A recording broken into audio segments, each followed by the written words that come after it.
I used to think being forgotten would come with noise, a slammed door, raised voices, some final act that made the silence make sense. But this wasn't that. This was quieter, like a thread slipping through a needle, then vanishing. I saw the photo without meaning to. My thumb stopped mid-scroll. A cousin I barely remembered had posted it. My family lined up in neat rows beneath the white canvas tent outside Ashcroft Chapel. The caption read, "Honoring a great man. Grandpa Cutler, your legacy lives on." Brandon stood front and center, hand resting on Susan's shoulder. Her mouth was tilted into something that passed for grief. Gerald wore his veteran's cap too straight, his jaw too set. Everyone wore black coordinated like it had been planned weeks in advance.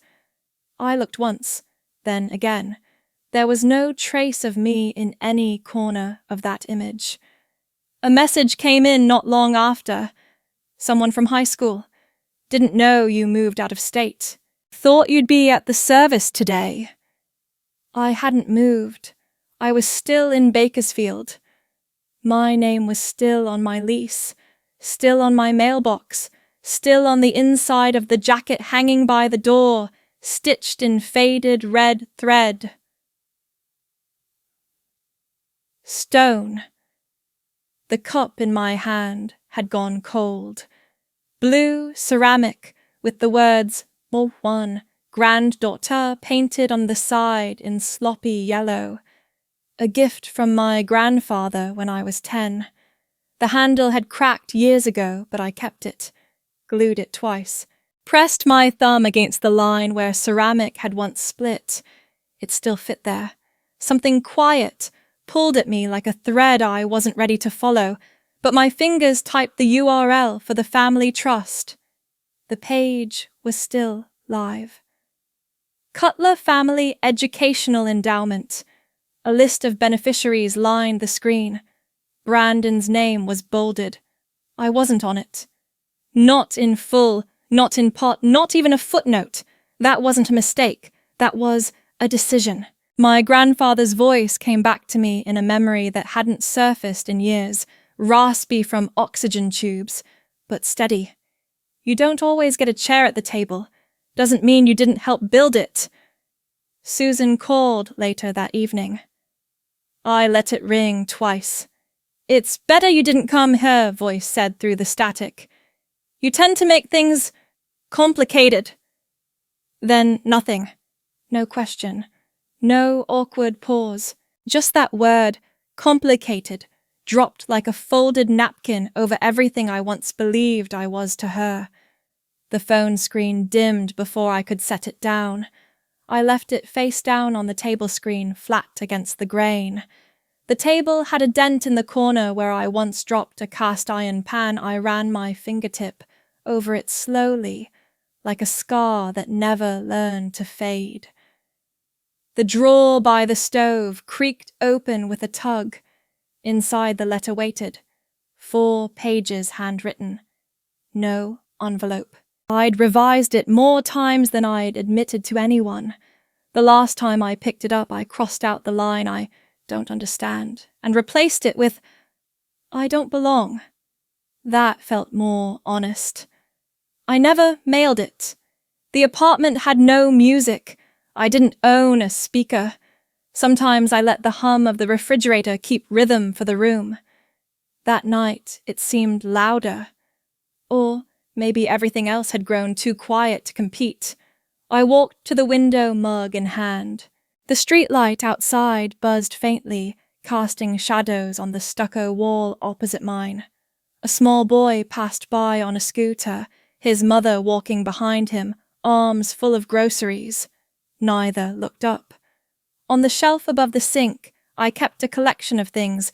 No one had claimed a music box that hadn't played since I was 12. A cork from the last family holiday dinner. A brass pin that once belonged to Susan's real estate blazer. She gave me the jacket when it no longer fit her, but never mentioned the pin. None of it mattered. And yet I hadn't thrown any of it away. The email from the trust didn't come. Neither did a condolence or a card or a name tag. Not even a misdirected envelope, but I kept checking the mailbox for another week, just in case. The heat clicked on around 9. I left the thermostat untouched, let the warm air spill in, so I sat by the radiator and ran my hand along the seam of the old throw blanket draped across the back of the chair. One corner had come unstitched. I could fix it. I didn't. That night I reheated the tea. It tasted metallic. I poured it down the sink and rinsed the cup, gently drying it with a cloth I stitched myself during a hospital stay. The hem was uneven. I folded it anyway. I didn't reply to the message from the girl who thought I'd moved. I didn't correct her. Letting her think I was gone felt easier than explaining I was here all along, just not visible. Before bed, I moved the mug to the windowsill. I turned it so the crack faced outward. It didn't change anything. But somehow it felt like the first time in a long time I put something where I wanted, not where it belonged. Sometimes effort makes no sound. It folds into routines, disappears into corners, and vanishes behind someone else's louder footsteps. I used to wake up before the hallway light came on. I moved quietly through the kitchen, folding dish towels the way Gerald liked edges, even corners flat. The smell of burnt toast clung to the walls from the night before, but I still scraped and re-warmed what was left. Eggs in the pan, always 2 for Brandon, never for me. I made coffee and poured it into Susan's tall ceramic mug, the one with the faded red barn on the side and a chip at the rim she refused to notice. Brandon would come downstairs with wet hair and no socks, pulling cereal boxes from the shelf like the kitchen owed him. He never looked at the food I made. Gerald once called him a boy with too much future to be slowed down by details. I never asked what that made me. One morning, I reached for the sponge too slowly, and Susan muttered as she passed, "You do things like you're waiting for applause." She didn't wait for a response, just tossed the newspaper on the table and opened her planner, already 3 calls behind schedule. That week, I got into the local community college. I printed the email at the library because our home printer was always reserved for real business. I placed it gently on the countertop before dinner, right next to Susan's water glass. Later that night, she slid it across the table and glanced at the header. "That's fine. Brandon just confirmed his spot at a state university." Out of town. She circled a note in her planner, then turned the page. I nodded, even though no one was looking. After that, I tried to stay useful. I vacuumed without being asked, folded napkins at dinner, cleared the table before the last fork hit the plate. I rearranged the pantry alphabetically and cleaned behind the fridge. I placed flowers in the hallway, wild ones I picked from behind the church where I sometimes sat on weekends. No one mentioned them. They wilted and collapsed silently into the trash. I bought Susan a bottle of perfume from a discount store near the bus stop. Jasmine and green tea, nothing heavy. I wrapped it in a tissue and left it on her dresser with a handwritten note that said, "For the days you're too tired to notice you're already beautiful." The box stayed unopened for months. One day I found it in the downstairs closet, under a bag of winter scarves. Brandon once knocked over a vase I'd made in art class. Clay uneven painted in pale blue streaks. It hit the tile and broke in 4 pieces. "Ugly things don't last anyway," he said, stepping over the shards.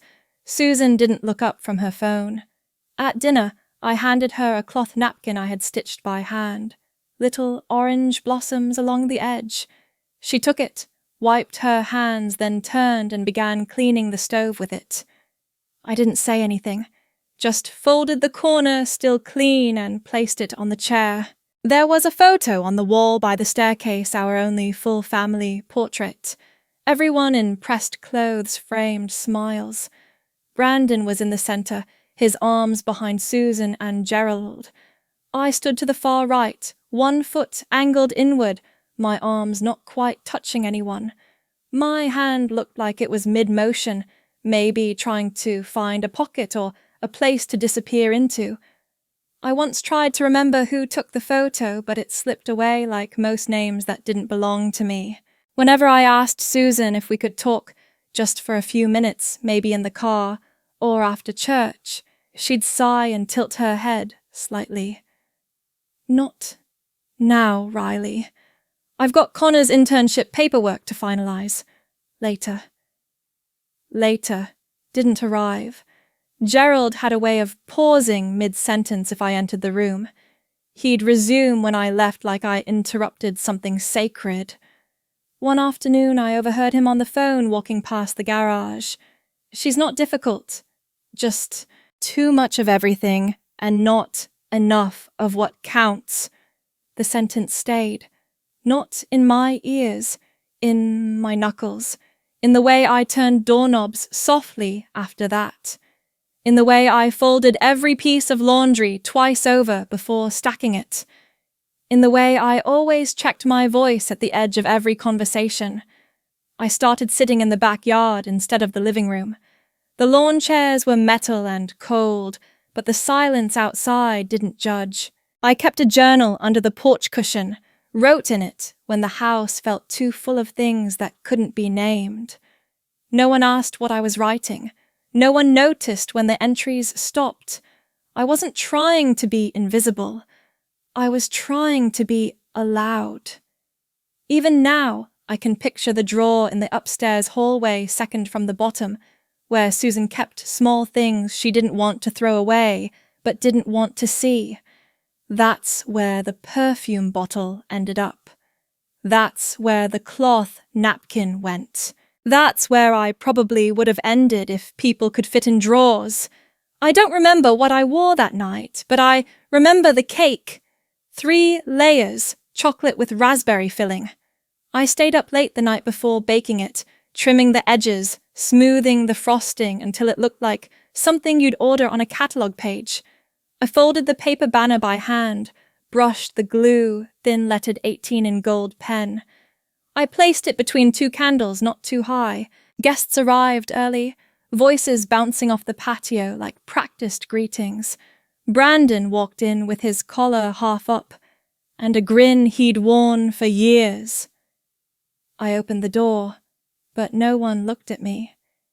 Susan brushed past fingers, flattening the lapel of his jacket. She adjusted his posture like he was the centerpiece. "This is our golden boy," she told a neighbor. "Brandon makes us proud." Then, without looking my way, she waved vaguely over her shoulder. "And Riley, she's our little helper." I remember that phrase more clearly than the music they played or the food they served. It had no weight in her mouth, like it had been said before and would be again. I stood behind the table while Brandon cut the cake. I handed out plates, wiped icing from the edge of the knife, collected plastic forks in silence. No one noticed I hadn't eaten. By the end of the night, my name hadn't been spoken once. A few months later, I won a statewide art competition. The watercolor was uneven but bold. It sat framed on the gallery wall of the Civic Center spotlight, warm against the glass. I took the bus downtown alone. I wore the only black dress I owned. When I told Susan about the exhibit, she didn't pause her typing. Brandon's scholarship letter came today. Full ride. Athletics and leadership. It's going to look great on his profile. At the exhibit, a stranger asked if the painting meant something. I nodded. My throat had nothing prepared. When I got home, no one asked how it went. The casserole was already on the table. Brandon was mid-story something about a coach and a prank. Gerald laughed with his whole mouth. Susan glanced at me once. "Did they spell your name right?" That was the only question. I saved the exhibition flyer, slipped it under a stack of mail in my drawer. That night, I ironed Brandon's jersey for the pep rally without being asked. Another time, a cream-colored invitation showed up in the mailbox. Heavy cardstock formal script, gold ink. A family anniversary dinner at a club I'd never been inside. No name on the envelope, just +1 included. I pinned it to my bulletin board. Not out of pride. Just to remind myself I had been accounted for. Not invited. Not named, counted. There was a portrait once hidden in the back of my sketchpad. Susan's face in profile, soft lines, quiet eyes. I spent hours trying to capture the crease between her brows, the way her expression changed when she wasn't being watched. I left it on her desk unsigned. Weeks later, I found it in the drawer beneath the old invoices. Folded. A small tear through the chin. Brandon once called me the house ghost during dinner. His friend laughed. Susan didn't correct him. Gerald poured more wine. Later that night, I gathered the dishes. A spoon slipped clattered to the tile. No one looked. Don't be dramatic, Riley. It's a spoon. I picked it up, dried it carefully, and placed it back with the rest. There were patterns I memorized: how to move without drawing attention, how to be useful without being noticed, how to fill the silence without occupying space. I knew which drawer held extra candles, which chair creaked, which wall caught the evening sun. I wrote lists no one read. I packed lunches I didn't eat. I alphabetized the spice rack when I couldn't sleep. Once I found a photo album, tucked under an old blanket in the attic. Polaroids from a lake trip. Brandon on the boat. Gerald in sunglasses. Susan by the fire pit, smiling in profile. No caption, no space where I might have been cropped out. Just absence. I flipped through every page, then closed it quietly and returned it to the shelf. In the garage there was a canvas bag filled with forgotten holiday decor. One year I stitched a cloth banner with our names, Susan, Gerald, Brandon, Riley. She never hung it, said it clashed with the ornaments. It stayed in the bag. When I checked years later, my name had been unstitched. I never asked why. I stopped drawing portraits after that, began sketching objects instead, untouched cups, crooked chairs, cracked tiles, things that stayed where they were, put without requiring permission. I wasn't angry. I wasn't waiting. I was simply trying to preserve the parts of myself that hadn't yet disappeared. I never liked how thin legal envelopes felt. Light, but they always carried something heavy. This one had no return address, just a stamped barcode, and my name, full-centered, typed too cleanly. Inside 4 printed pages, stapled once at the top. No note. No personal message, just a change of designation. My name had been removed from the deed and trust documentation for the Cutler estate, specifically the house on Willow Glen Road. That house wasn't just wood and paint. It was the last place where someone had said my name without tightening their jaw. I used to sleep in the attic room under a slanted ceiling, surrounded by boxes of forgotten books and the smell of cedar. My grandfather used to bring me tea in a cracked mug with a chip shaped like the state of Missouri. No one ever replaced it. That's how I knew it was mine. The document listed one inheritor, Brandon Cutler, and the signature beneath the authorization line, Susan M. Cutler. I didn't call. There wasn't anything left to ask. Later that week, I walked the 4 blocks to Willow Glen. Not to cause a scene, just to see. The path felt shorter than I remembered, like the sidewalk had been pulled tighter over time. The fence was new, cedar boards tall and freshly nailed. On one post, a tin sign read, "Private property. Trespassers prosecuted." The yard looked smaller than it used to.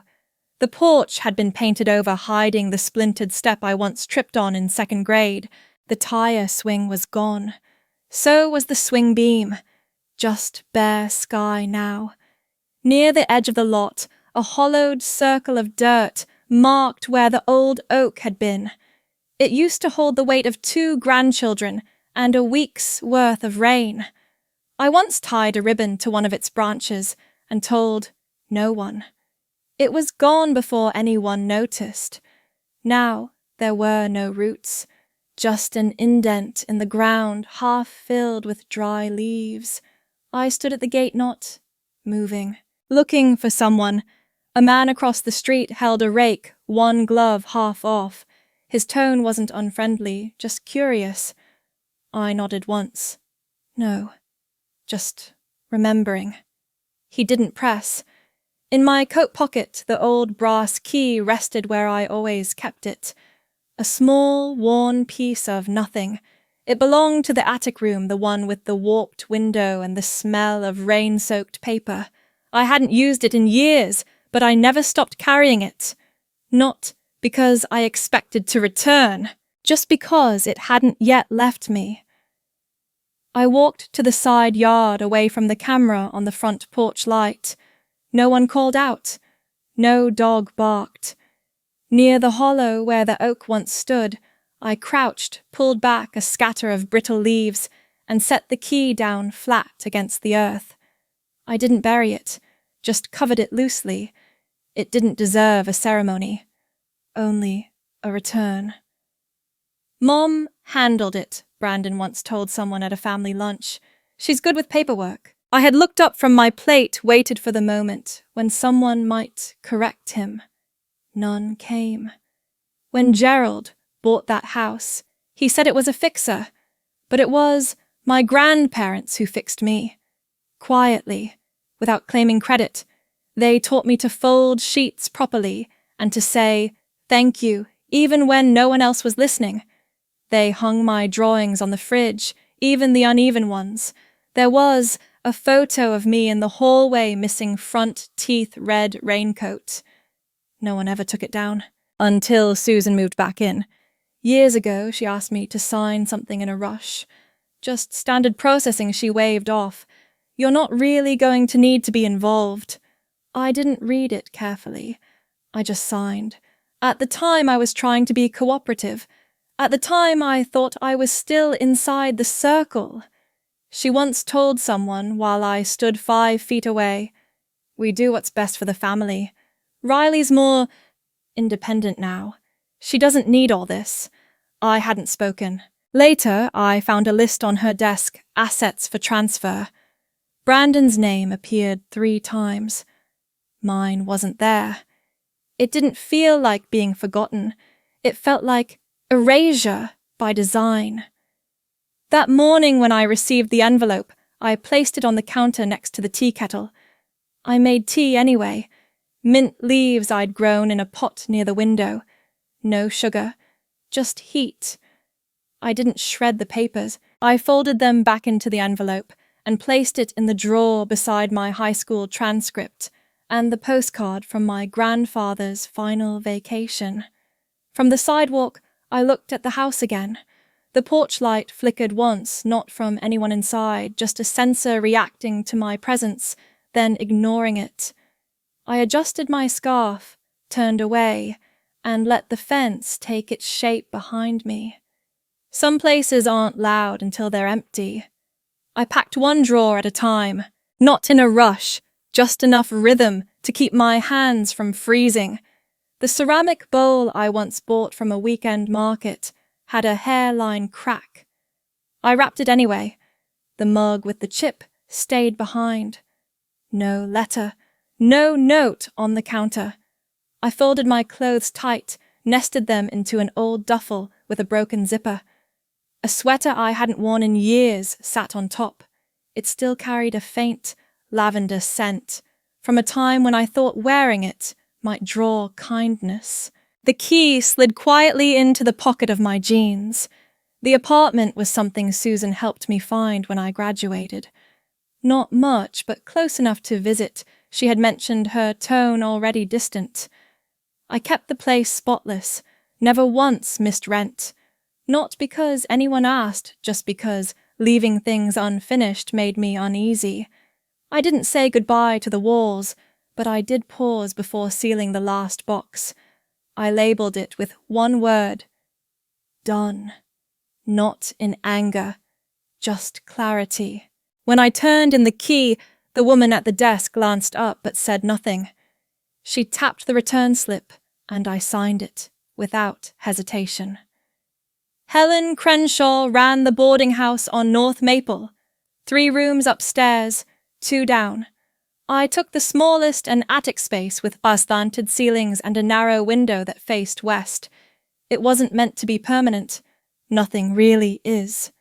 Travelling light, she asked when I arrived. I'm not running. Just looking for somewhere no one pushes me back. She didn't blink. That place doesn't have to be big. Just quiet. There was no tour. Just a nod toward the stairs and a soft thud of the front door behind me. The room held a twin bed, a desk and a chair that wobbled slightly when I shifted. There was a nail in the wall where someone had once hung a picture. I used it to hang my jacket. Each evening I unpacked one item. A book, a pair of socks, a silver pen I'd been given at a college event. I never used it, but it had weight. One morning, I received a voicemail from Susan. Short, direct. I hope you're adjusting. We'll forward anything important. No inquiry, no warmth. Not even a pause to suggest space for an answer. I deleted it without listening a second time. There were no tears, no raised voices, just silence that grew cleaner with each passing hour. My old neighbours didn't notice I'd left, or, if they did, no one reached out. The woman in 3B, who once borrowed sugar and never returned the jar, stepped around me at the market without a glance. I didn't stop her. She didn't look back. I passed the coffee shop near my former block once. Brandon sat at the outdoor table, legs crossed, phone in hand. He was laughing with someone I didn't recognize. When he spotted me, his smile didn't fade. He raised his cup slightly, like greeting a distant coworker. No one really expected you to last that long in the family, anyway, he'd once muttered over dinner. You always looked temporary. The way my mother hadn't corrected him stayed longer than the words. In the boarding house kitchen, Helen kept a radio on low volume, always tuned to the weather. Rain clears the noise, she once said without looking up. I didn't disagree. Each Sunday I washed my clothes at the laundromat across from the gas station. I folded them on the same plastic table each time. The towels felt thinner here, the machines louder, but the repetition held me upright. I didn't tell anyone from the family I'd moved. I didn't ask why. I didn't leave breadcrumbs. One night, I found a note tucked between 2 books I hadn't unpacked. It wasn't from anyone I knew, just a scrap from an old friend who had written years ago. You always try too hard to belong somewhere small. I folded it and placed it in the drawer beside my passport and the receipt from the moving truck. Not a keepsake. Just a reminder. The apartment balcony, the one I no longer stood on, had a faint groove in the railing where my thumb used to rest. I thought of it once absent-mindedly while reaching for a jar in the kitchen. That muscle memory still existed, but I didn't miss it. The handle of my room's window stuck a little when pulled too quickly. I learned to ease it gently. Let it open without protest. Some days Helen left a basket of fruit on the stairwell. She never said it was for me. I never confirmed. I lined my books on the shelf in colour order, not alphabetical, not by topic, just by shade. It didn't have to make sense, only had to be mine. Some things don't echo even in an empty room. I learned the sound of metal springs under a thin mattress before I learned how to sleep without bracing. The walls of the room were white, but not pure scuffed near the corners chipped behind the door. I didn't clean them. I didn't decorate. I placed my one bag in the closet and closed it before the dust could settle inside. At Grace House, breakfast came on a tray. Coffee in a styrofoam cup. Always too thin, always too hot. I drank it anyway, sitting near the end of the long table where no one asked questions. A woman across from me wore a scarf that used to be a blouse. Her eyes darted more than her hands. No one here introduced themselves. That was part of the mercy. There was a room off the hall with mismatched chairs and a plastic plant. Against one wall stood a dusty electric organ. The bench had a crack in the middle. The keys stuck, but I liked the weight of them beneath my fingers. I never played. I only pressed my palms flat and closed my eyes like I was remembering a song I never learned. I wrote, but not in full sentences. In the margins of an old journal I found in the donation bin near the laundry. Most of the pages were water-stained, warped. I used the ones in the back. I am not gone. I am not what they forgot. Even silence learns to hum. I didn't speak to Helen much. She ran Grace House the way some people iron linens smooth without show. One afternoon she passed me on the stairs and paused. Her voice didn't rise or drop. "You settle quietly." I nodded. "I had to," I said. "You didn't." She moved on. That night, I lay with my back to the window facing the wall. I kept the lights off. There was a branch tapping softly against the glass, thin, leafless, wind-bent. I opened the pane and let it fall inside. It had a clean break in the middle, like something snapped while holding on too tightly. I placed it in a chipped cup beside my cot. Nothing symbolic. Just something real. The next morning, a postcard slid under my door. No stamp, no return address. Just one sentence, written in blue ink. "I don't know anything about you, but Grandpa said you survived. Savannah Whitlow." I had seen her once years ago when she was still missing teeth and holding Elijah's hand like it was the only thing keeping her upright. I stared at the handwriting for a long time. I didn't keep the card out. I tucked it behind the frame of the mirror where the glass had started to separate from the edges. I never told anyone about it. In the common room, someone coughed until the television muted itself. I stirred powdered creamer into another bad cup of coffee. The silence stretched long, but not empty. No one asked where I came from. No one asked where I was going. That, too, was a kind of grace. Once a woman dropped her tray and flinched so hard she knocked over mine. The coffee soaked into my lap. She whispered sorry over and over like she was trying to erase it. I handed her a napkin and stood without speaking. The burn faded by dinner. In the evenings I watched the lights across the parking lot flicker into place. Each window glowing soft, uncertain. I didn't need more than the small lamp by my bed. I let it shine on the journal, on the branch on my shoes worn to the sole. That was enough. I didn't call anyone. I didn't send a change of address notice. I didn't look back at the place I'd left. Instead, I kept writing. Some roots grow sideways. Quiet is not empty. This isn't the end of anything. I borrowed a book from the shelf near the front desk, something about geology. I underlined a sentence that had nothing to do with me but still landed somewhere near my ribs. The earth remembers pressure longer than it remembers motion. When I returned the book, Helen didn't ask if I'd liked it. She only glanced once at the crease in the spine and nodded as if I'd finally answered a question without speaking. That night, I folded the last clean shirt I had. The seams were unraveling under the arms.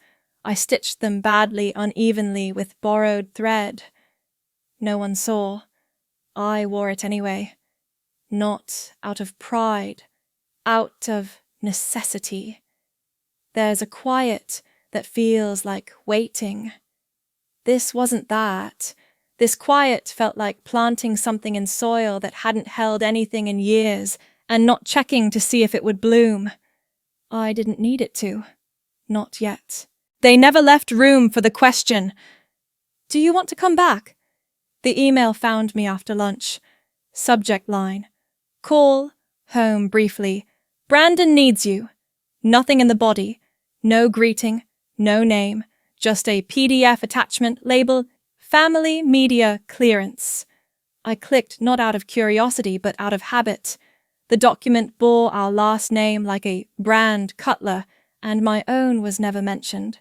Just a vague line, consent from relevant extended family recommended for optics. I scrolled once, then twice. My name wasn't there. Not even as a formality, but I recognized the layout. Gerald's old secretary used to prepare these. And the digital signature at the bottom, Susan L. Cutler. Her full name, clean and centered. There was a voicemail, too. Gerald's voice older now, hollow but unmistakable. Family is foundation. Don't sabotage it over a few misunderstandings. I didn't delete it, just listened twice. The second time, I noticed the pause before misunderstandings, like he had nearly said something else. Later that week, a cream-colored Evite arrived with cursive borders. Brandon's campaign celebration. Family night.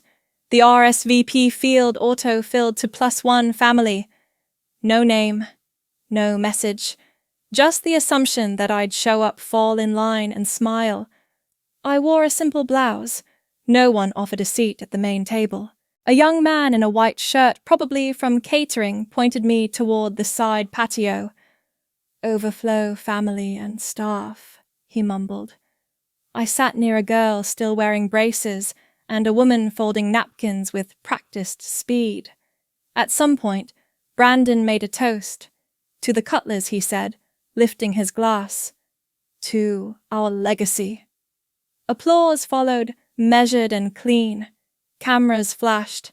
A photographer came by and asked, "Can I get a shot of the siblings together?"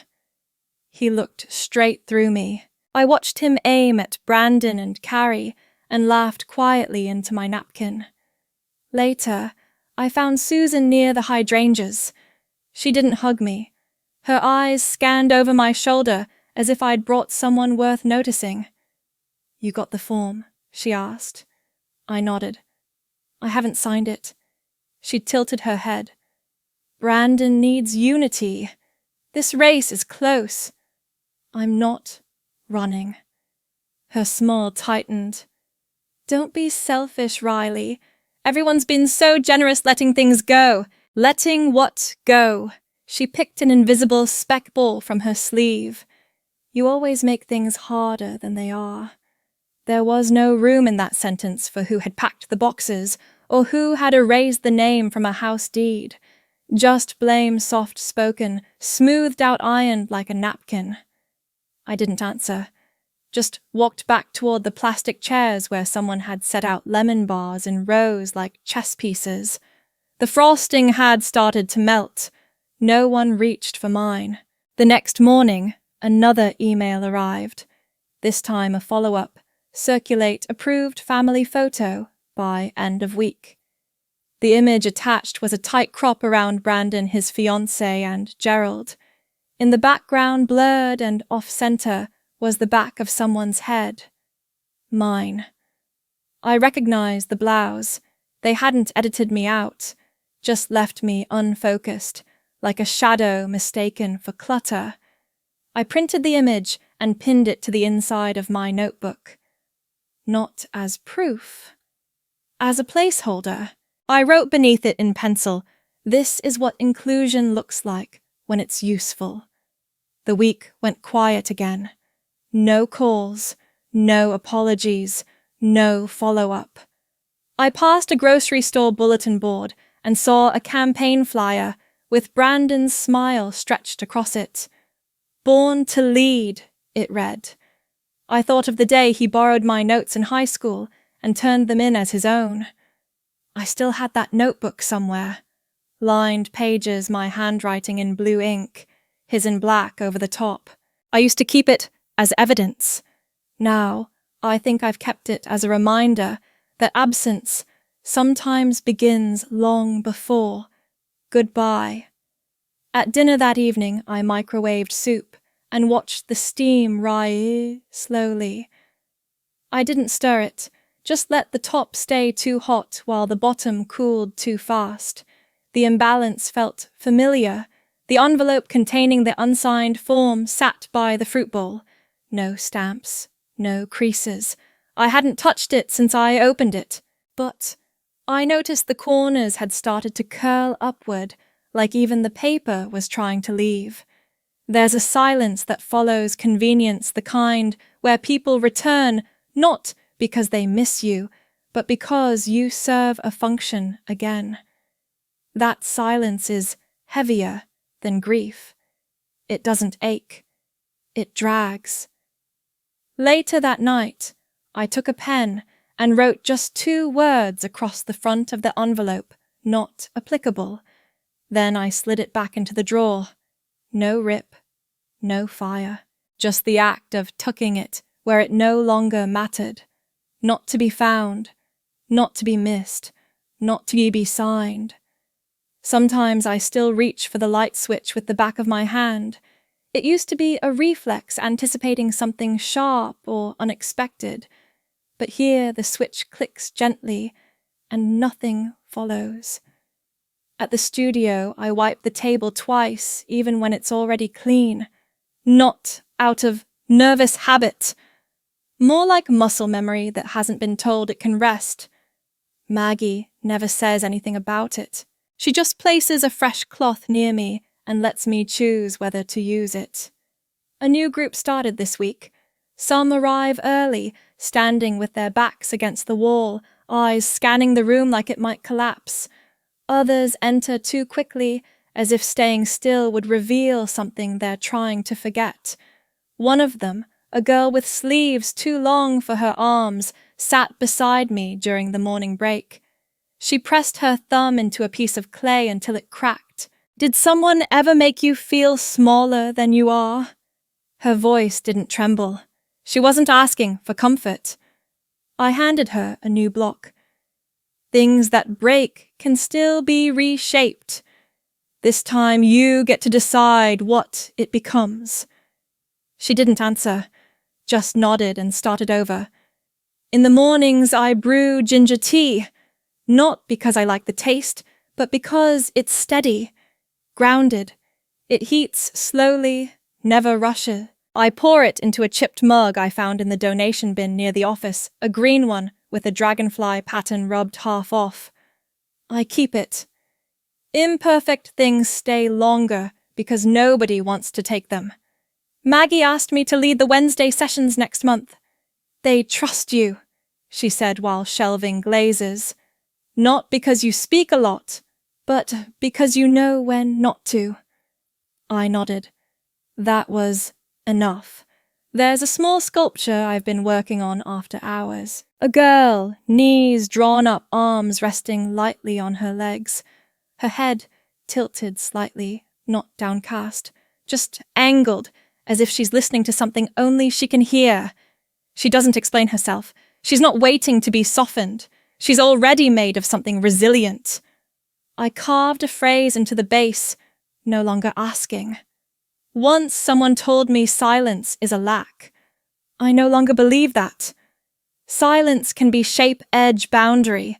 I've learned to hold it without apologizing, to sit with it and not flinch. I don't talk about my family here. No one asks directly. When they mention Thanksgiving plans, I just say I'll be here. No one pries. They read the space between the words and leave it intact. I remember a conversation brief like most things with my mother. She looked at me over a folder of documents and said, "You should be grateful we still include you at all." That was the year she handed me a holiday card that read, "To our extended blessings." No name, no signature, just a photo of Brandon's new campaign banner tucked inside. At the studio, we make things that won't last unless fired properly. Clay teaches you patience, but also honesty. If you rush it, it cracks. If you pretend, it collapses. I taught one of the younger students how to center the wheel. Her fingers kept slipping. You don't have to force it, I told her. Just meet the clay where it is. She smiled in a way that wasn't trying to please. Then she leaned into the movement and found her rhythm. There's a small shelf near the supply closet where people leave found objects, buttons, keys, smooth stones. I left a tiny metal clasp there last week. It once held the strap of a bag I used when I still lived at the apartment my mother helped me rent. The clasp had bent, but not broken. I didn't throw it away. I just left it for someone else to decide its use. I keep a notebook now, not for journaling, just lines. Disconnected, real. I'm not here to prove anything. They left space when they erased me. I learned to draw borders without chalk. Sometimes I trace over the same sentence 3 times, not to emphasize it, just to feel what steady motion is like when it doesn't come from defense. One afternoon while wiping down the counters, Maggie looked over and said, "You know, you don't flinch anymore when people touch the clay you're shaping." I hadn't noticed. But she was right. I stayed late that night and finished the sculpture. I didn't sand the edges smooth. I left a thumbprint on the shoulder, a ridge down the back, a rough edge under one heel. Not because I forgot, because I didn't need it perfect to be complete. When I placed it on the drying shelf, I didn't label it. I just turned it slightly so the phrase underneath could catch the light. I walked home through the back alley behind the studio shoes brushing gravel. In my pocket was the receipt from the art supply store, a folded square with a single fingerprint smudged across the ink. I didn't throw it away. I pressed it flat and tucked it into the back of my notebook. Some things you keep, not for memory, but to remind yourself you chose them. I used to think closure needed witnesses. A final word, maybe even a signature on something sacred. But most doors close without anyone watching. The envelope came without a return address, though the handwriting betrayed its purpose. Neat, impersonal, tilted forward like it couldn't wait to be done. Inside a single page printed on legal weight paper, the kind that tries to feel heavier than it is. We respectfully request that you confirm your biological affiliation with Mr. Brandon Cutler for official notarization purposes related to his family representation and campaign filings. Not a greeting, not a question. Just a prompt, typed with the ease of someone who'd never worried their name might someday disappear from the page, and the coffee on my desk had already cooled. I didn't reheat it. I held the mug anyway, thumb tracing the small chip at the rim. It used to be part of a set. Now it was the only one left, and it never asked to be replaced. I didn't call. I didn't write. I walked 3 blocks in silence to the county clerk's office and filled out the name change forms. The pen they gave me was slightly dried at the tip. I wrote slowly, pressing harder than needed. Riley Stone. No middle name, no hyphen. Just mine. They asked for a reason. I pointed to the line labeled Personal Declaration and wrote, "This name was never given. It was carried. No one questioned it." Back at the studio, I took the new certificate and slid it into a thin black frame I'd found in a second-hand store. The glass was cracked at the top corner, but the break didn't touch my name.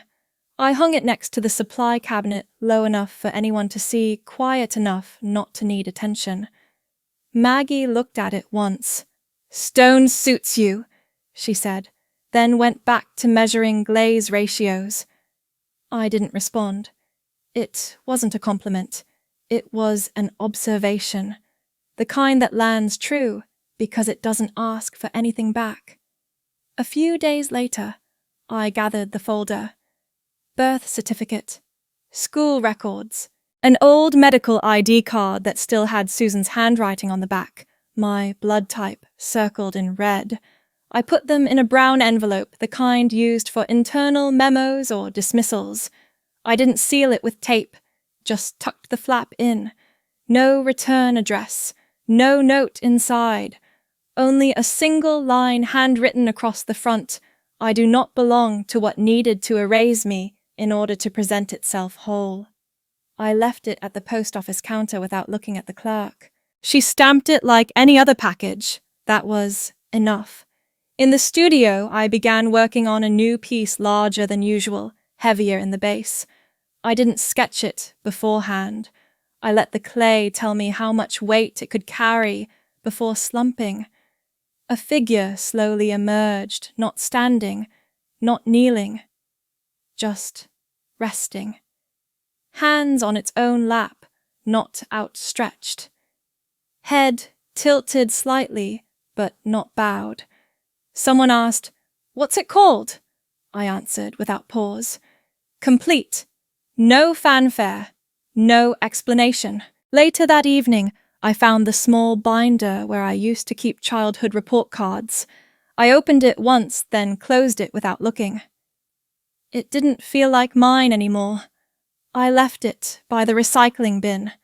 The wind flipped the cover open as I walked away. My phone buzzed once that weekend, unknown number. No voicemail, no text, just the familiar rhythm of a call that expected to be returned. I set it on the windowsill beside the frame. On Monday, a student asked if I'd ever had to cut ties with someone I loved. I rinsed my hands in the sink, turned off the faucet, and said, "Sometimes love is just expectation, disguised as inheritance." She didn't ask anything else. Before closing that day, I picked up a piece of chalk and wrote one sentence on the backboard above the sink. Not for the students, not for Maggie, just for me. This name did not need to be remembered. It needed to be chosen. I stood there a while, not thinking, not sorting, just being.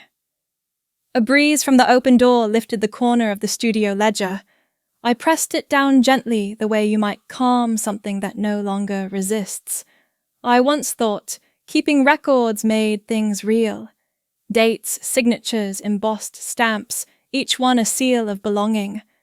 But even seals break. The clay under my nails stayed longer than most conversations I used to have with them. Names weren't supposed to shift, but then again, neither was loyalty. In the filing office, the clock ticked too loudly. Each second etched something permanent, not in sound, but in pause. I folded the receipt from the clerk and tucked it behind a photo of my grandmother. She had once whispered, "You'll have to hold your own name someday." I wiped the studio table 3 times that night, not because it was dirty, but because something in me still wanted to make space for what's mine. The wind through the studio window moved nothing but the smallest corner of an invoice. Still, I noticed. Later, I erased the chalk sentence from the board, not because it was wrong, but because it had already landed. Before leaving that evening, I touched the edge of the nameplate one last time. Not to confirm it, just to feel the steadiness of something I had chosen. No one needed to see it. That was the point. Some mornings feel like they arrived long before I did, like the room had already made peace with itself, and I'm just catching up. The kettle clicked off without being told. I'd filled it half full, not out of caution, but because that's what I needed.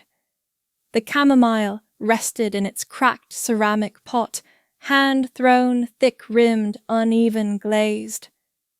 Mine. The hairline fracture near the handle hadn't grown. I ran my thumb over it and poured without measuring. It still held heat. That was enough. On the sill, the pothos had wrapped itself halfway down the window frame. I hadn't trimmed it. It wasn't ornamental. It just knew where to reach. I touched one leaf cool alive, slightly curled from yesterday's light. No alarms today. No boxes to check. The apartment was quiet in the kind of way that asked nothing from me. I had folded the same blanket 3 mornings in a row, not for neatness, but because it felt like a ritual. Next to it sat 3 figures I had molded, none of them perfect. One crouched, one upright, and one missing half a face. I hadn't fired that one. I liked it better unbaked. The mail slot clinked, a sound without urgency. I didn't get up right away. When I did, there was a postcard. Glazed image of the studio kiln. Handwritten beneath the stamp, Lucas says he misses the way you center clay with your palms. Maggie says we're low on steady hands. I didn't keep the card. I tucked it into the drawer where I stored receipts I no longer needed but wasn't ready to throw out. Not everything had to be honored. Some things were just reminders. On the counter, a bowl sat with 2 hard candies inside. They had fused slightly. I left them that way.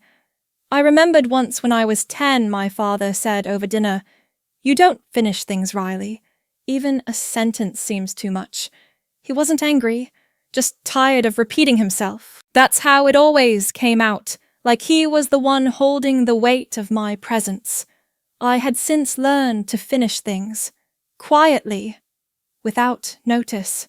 The legal papers with my name change were folded inside a manila envelope in the drawer beneath the potholders. I never showed anyone, but I knew they were there. The old name had stopped echoing. I didn't flinch anymore when someone said Miss Stone. At the co-op, they didn't ask about lineage.